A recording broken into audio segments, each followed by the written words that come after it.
Jadi bila buat korban, 35 ekor lembu, tuan. Yang hak buat tu semua Parkinson dah. Yang nak sembelih tu Parkinson dah. Haji Dollah. Boleh je? Boleh.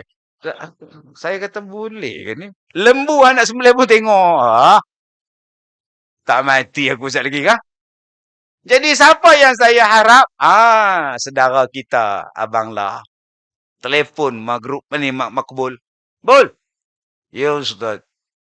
Berapa orang boleh hantar hari raya korban? 35 ekor. Berapa Ustaz mau? 30 boleh. Berapa pun tak apalah. 40 orang saya hantar Ustaz. Mari semayang hari raya 40 orang. Satu sab dia orang aja. Badan tegak-tegak nala je badan Ustaz.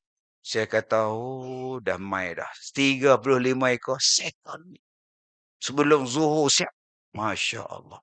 Patutlah perempuan minat badan tegak-tegak nanti. Bulu dada ni daripada pusat naik ke muka ni. Oh. Yang kita ni bulu apa pun tak ada orang tahu. Parah sungguh. Buat apa kita nak gaduh dengan orang? Tapi ingat tuan-tuan, kalau kita bergaduh, lama-lama orang ambil tempat kita. Bisnes kedai makan, orang dah ambil. Bisnes malam-malam, orang dah ambil. Bisnes kedai 24 jam, orang dah ambil. Apa lagi yang kita nak pegang kalau kita bergaduh? Saya agak kalau kita bergaduh, tuan-tuan, pengurusi masjid ni pun bangla, man. Tak lama lagi dia tukar. Marilah kita bersatu hati. Jangan ada sifat-sifat asyuh. Apa dia? Mengajak orang. Kempen. Jangan sedekah. Jangan sedekah. Tuan-tuan, kalaulah kita ajak orang jangan bersedekah di surau kita. Macam mana surau nak hidup? Elektrik makin tinggi. Aircon pula. Dulu tak ada aircon. Komplain. Panas. Hui, tak tahan aku. Tingkap tak ada. Apa?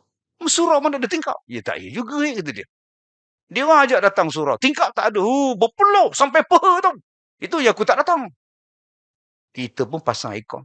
Din, aircon dah ada kat surau. Datanglah. Aku dah datang semalam. Sejuk tak tahan. Nampak ada. Panas pun tak tahan. Sejuk pun tak tahan. Ni sekali lagi. Sekali lagi. Bila dah pasang aircon, bil tinggi. Kalau kita boycott, macam mana nak tampung? Kita segala-galanya nak mewah. Tetapi kita berkira dengan orang.